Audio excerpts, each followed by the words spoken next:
Have you ever loved someone so much that you felt like you shared the same heart? That's how I felt with Keith. We met when we were 16 years old. We were born on the same day and the same year. I was born 2 hours and 20 minutes before him, and I love to joke that he liked older women. He was my soulmate, my husband, and my best friend. 27 years later, we were sitting in the emergency room as the doctor put up a scan of my husband's brain. These irregular markings may be cancer.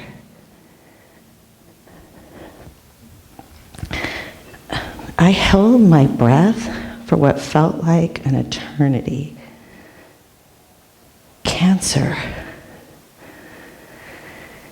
It was my impossible decision to have to decide to remove the life support that kept my wonderful husband alive.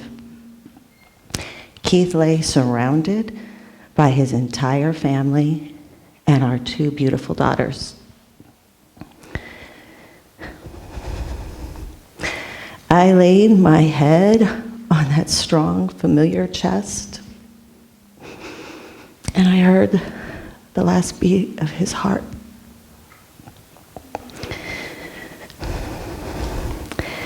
I felt so completely lost. I felt so alone. For months, I would sit on the floor just staring into nothing, and often wishing that I too could be dead. I did not use drugs or alcohol to numb the pain. No, it turned out my drug of choice was sex, with a sexy tennis pro who was 22 years younger than me. Those moments of orgasmic bliss were the only time I completely escaped my deep grief, except for when I was sleeping. I yearned to find a new normal. But after Keith died, nothing was normal. 2 years later, I met Mr. Tall, dark, and handsome. He fell madly in love with me, and I could actually feel my heart starting to heal and to open up to love. A year later, we had plans to marry as we moved into a big house with his 2 sons and my 2 daughters. But 4.5 years later, after playing a game of push and pull with my heart, he broke the relationship off with me. He moved into another room. And then, a couple months later, he got engaged to another woman while still living in our house. It felt like a scab was ripped off of my healing heart. I felt like my body had been plugged into an electrical socket while anxiety and vibrations pulsated through me non-stop. Somehow, I pulled myself out of bed the next morning. I had to go someplace that fed my soul. Big Sur. I drove down the jagged coastline with the wind blowing through my hair and tears just coming endlessly down my face. And I got to River Inn. Sitting on a rustic wooden chair, I put my toes into the cool river water. And for hours, I wrote in my journal, just crying. And then something deep inside of me made me write in big, bold letters the words, I believe that I will heal and I will find love again. I walked up to this little store called Heartbeat, and in the corner there was this beautiful display of candles with messages on them. One of them caught my eye. It was red, and it had black ink embossed on it in the form of a heart surrounded by thorns. but it was the words on the candle that spoke to my soul. Eternal love, discovery of a soulmate. I had to have the candle. I brought it home and I set it on my bedside table and I lit it in this ritual of hope as I watched the flame flicker. And then I surrendered over and over and over to the universe. And I closed my eyes and I said, please, please, guide to me someone who can embrace all the love in my heart. I blew out the candle so I could preserve it to light it many times in this ritual of hope. And I set off on a 2-year exploration and journey of a sexual exploration, but an even deeper discovery of myself. And I still would always go back to this candle and I would light it in that ritual of hope. And I would say, please guide to me someone who can embrace all the love in my heart. Through my crazy dating experiences, I met a man who was a Tantra sexual healer. He unleashed a sexual awakening inside of me, teaching my body about female ejaculation, called Amrita, or nectar of the gods. I was embracing the full power and pleasure of what it is to be a woman. My journey eventually took me to Burning Man. Why not? I had read about a temple that they burn on the final night to honor those that had passed. And I had a deep calling. I had to go and take some of Keith's ashes to honor the love that we shared and to honor my rebirth into a stronger, wiser woman. On the second night there, I was invited to a motorhome from some friends. And when I entered, I was kissed passionately on the lips and hugged by both men and women. And I thought, I'm definitely at Burning Man.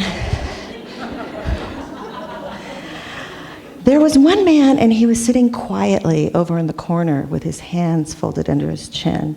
He had blue glitter in his beard. He had soft brown eyes. I was really indifferent to him. In the dating world, I would have swiped left. But something made me go up to him and say, I guess I should give you a kiss too. I leaned over to give him this innocent little kiss, thinking nothing of it. But when I stood up, I'll never forget what happened. Every cell in my body went. It felt like I had been holding my breath for 8 years, ever since I had heard that word cancer. I felt peace wash over my entire being, and I felt like I was home. And I didn't even know his name. I said, I think I'm going to give you another kiss. We danced under the stars and the lasers and fire exploding from the sky. And then we walked across the desert talking for hours until we found ourselves in front of the temple. And I said, what's this business you had for 10 years? And he said, I owned a high-end candle company. We made candles with messages that we sold all over the world.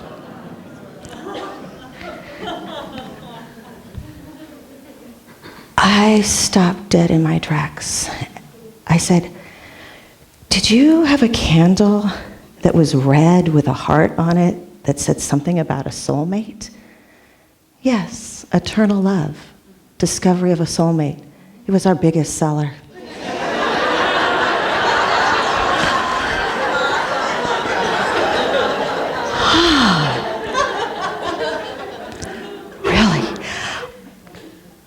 I looked out as far as my eyes could see at this temporary city of 65,000 people from all over the world, and here I was having a profound connection with the man who was the maker of my candle.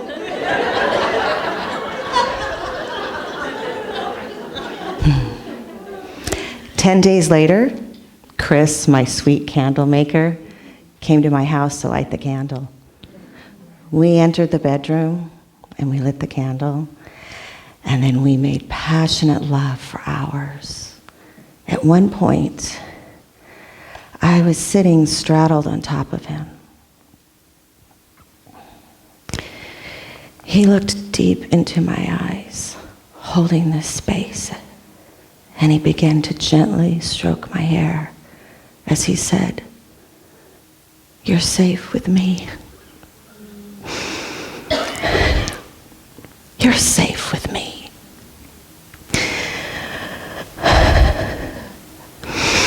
I could feel all the betrayal, all the grief, all the pain come bubbling up inside of me.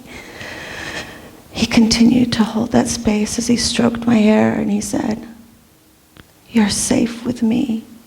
I'm here to love you." All of a sudden, it was like a dam broke, and all of this emotion and this huge gush of Amrita, and my body started to wail deep, deep cries of grief.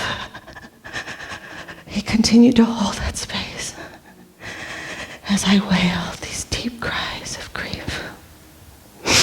This was beyond sex.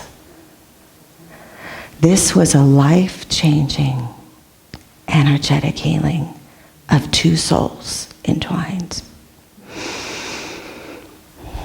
4 years later, we lit the candle one more time at our wedding in Big Sur at River Inn.